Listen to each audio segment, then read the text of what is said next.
ത്രിയേക ദൈവത്തിൻ്റെ അതിപരിശുദ്ധമായ നാമം മഹത്വപ്പെടുമാറാകട്ടെ. ഏവർക്കും ഹെർമിറ്റ്സ് ടോക്സിൻ്റെ 659 ഭാഗത്തിലേക്ക് സ്വാഗതം. ഇന്നത്തെ പ്രഭാത ചിന്തയ്ക്കായി തിരഞ്ഞെടുത്തിരിക്കുന്നതായ വേദഭാഗം യെഹെസ്കേൽ പ്രവചനം 18 അധ്യായം 21 തിരുവചനമാണ്. എന്നാൽ ദുഷ്ടൻ താൻ ചെയ്ത സകല പാപങ്ങളെയും വിട്ടുതിരിഞ്ഞ് എൻ്റെ ചട്ടങ്ങളൊക്കെയും പ്രമാണിച്ച് നീതിയും ന്യായവും പ്രവർത്തിക്കുന്നു എങ്കിൽ അവൻ മരിക്കാതെ ജീവിച്ചിരിക്കും. അനുദപിക്കുന്നവർക്ക് ലഭിക്കുന്ന വാഗ്ദത്തങ്ങളിൽ ഒന്നാണ് നിത്യജീവൻ ലഭിക്കുക എന്നുള്ളത്.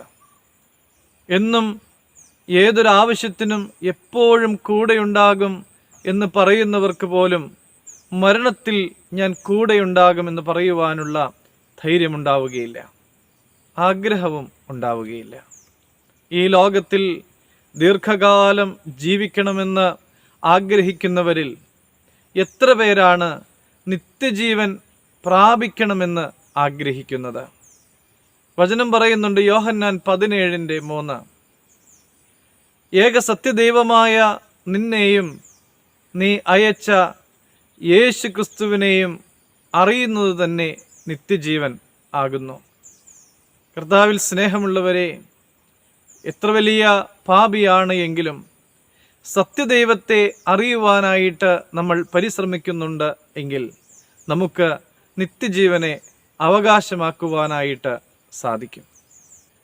നമ്മുടെ ജീവിതത്തിൽ വന്നുപോയിട്ടുള്ളതായ പൂർവ്വ പാപങ്ങളെല്ലാം ഉപേക്ഷിച്ചുകൊണ്ട് ദൈവത്തിൻ്റെ ചട്ടങ്ങളെ പ്രമാണിച്ചുകൊണ്ട് നീതിയും ന്യായവും പാലിച്ച് അരികിൽ നിൽക്കുന്നവനെ കരുതിക്കൊണ്ട് നമ്മുടെ ജീവിതത്തെ ക്രമപ്പെടുത്തുന്നു എങ്കിൽ നമുക്ക് മരിച്ചാലും ജീവിക്കുവാൻ തക്കവണ്ണമുള്ള കൃപ തമ്പുരാൻ നമുക്ക് നൽകും. കർത്താവിൽ സ്നേഹമുള്ളവരെ, നമ്മുടെ ജീവിതം ദൈവത്തിൻ്റെ വലിയ ദാനമാണ്. ആ ജീവിതത്തിൽ ദൈവത്തിൻ്റെ സ്നേഹം എന്താണ് എന്ന് തിരിച്ചറിയുവാനും കർത്താവായ യേശു ക്രിസ്തുവിൻ്റെ കൃപ അനുഭവിക്കുവാനും പരിശുദ്ധാത്മാവ് നമ്മുടെ ജീവിതത്തിൽ വസിക്കുവാനും തക്കവണ്ണമായി നമ്മുടെ ജീവിതത്തെ ക്രമപ്പെടുത്തുക എന്നുള്ള ഒരു ലക്ഷ്യം നമുക്കുണ്ടായിരിക്കണം. അതിനുള്ള കൃപ നമുക്ക് ദൈവം നൽകട്ടെ എന്ന് പ്രാർത്ഥിക്കാം. ദൈവം അനുഗ്രഹിക്കട്ടെ.